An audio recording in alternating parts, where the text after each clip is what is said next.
if you look at the Ukraine and you contemplate what the Chinese might like to do with reunification, what they've already done in Hong Kong, it's a denial, if you like, of the people's sovereignty, of their self-determination by authoritarian regimes that don't respect the individual and don't have a system of common law, because they don't have an idea of the universalism of their population, if you like, that all people are, if you like, born equal, even if you get unequal outcomes in life.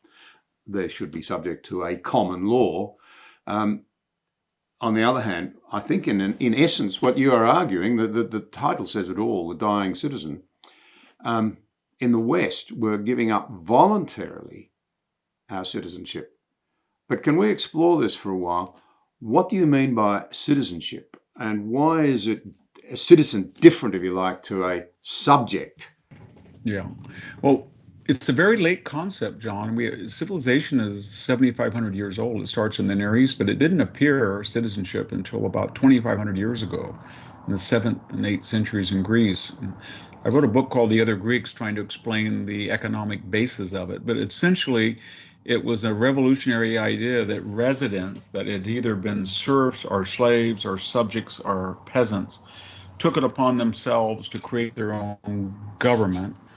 And they were given rights, they felt inalienable rights, and they had responsibilities to perpetuate them. So property was theirs. They could pass it on. They could invest in it when they were 80 years old, and the idea that their children had a legal right to it.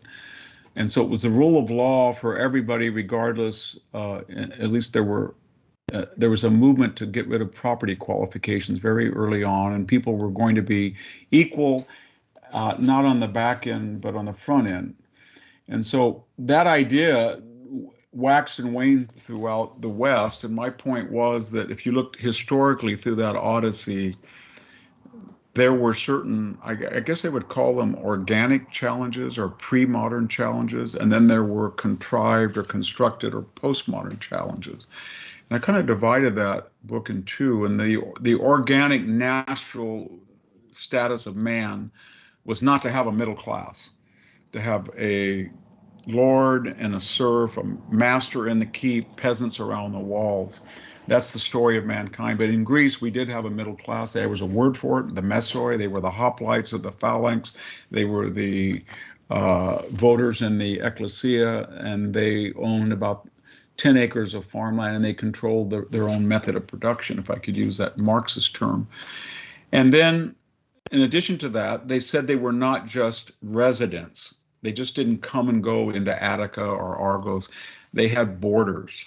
And borders meant that they didn't have the arrogance that they could spread these ideas everywhere, that the more that they diluted from the center, the more they spread, they diluted themselves. So they said, this is Thebes, and inside we'll have Theban democracy, and outside the Athenians can go radical or what a globalist, whatever they want, but we can't influence, and if we try to, we're going to dilute it. So a border was very essential. And then third, people gave up their tribal identities. I mean, we say Greeks, but they had all sorts of tribal identities. As you know, the word tribe is a Latin word from the three groups that were pre-state.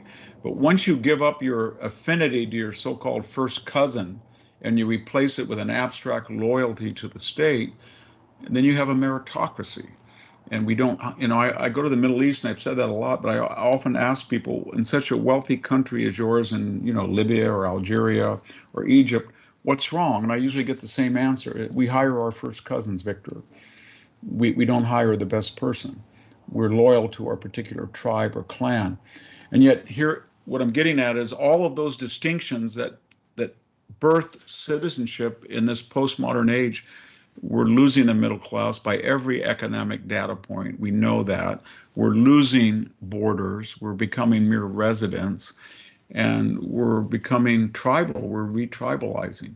And so that's what I'm very worried. If you ask an American 30 years ago, I am a resident, what can I not do that a citizen can do? The citizen would say, well, you can't leave the United States without a passport. I'm sorry, you don't have that right. If you leave the United States, you might not get back. That's gone, at least in the southern border. People come across all the time.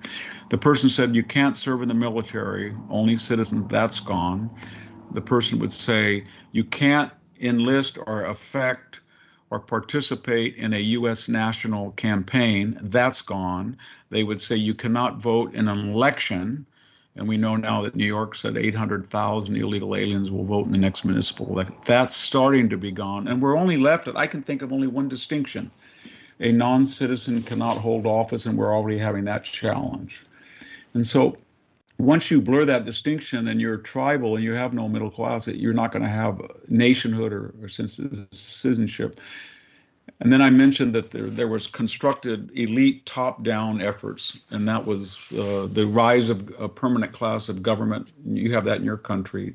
Judge, jury, and executioners, legislative, executive, judicial powers within a non-elected bureaucracy that war against the citizen with enormous powers that the citizen lacks. There's evolutionaries in your country as ours. These are people who feel that the original founding principles are passé.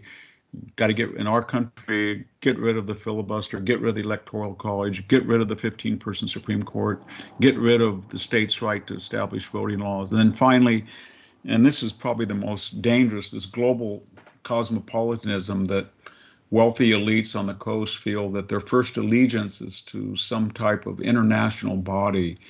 Wouldn't it be good if the International Criminal Court could adjudicate American military behavior? Wouldn't it be good, as Secretary of State Anthony Blinken said, if the UN Commission on Human Rights could run an inquiry to see if we were systemically racist? And what do you end up with when you do that? You end up with the WHO, World Health Organization, controlled by China, assuring us that the virus was not transmissible, or parroting the Chinese line, or you end up with Vladimir Putin, now the rotating chair of the Security Council.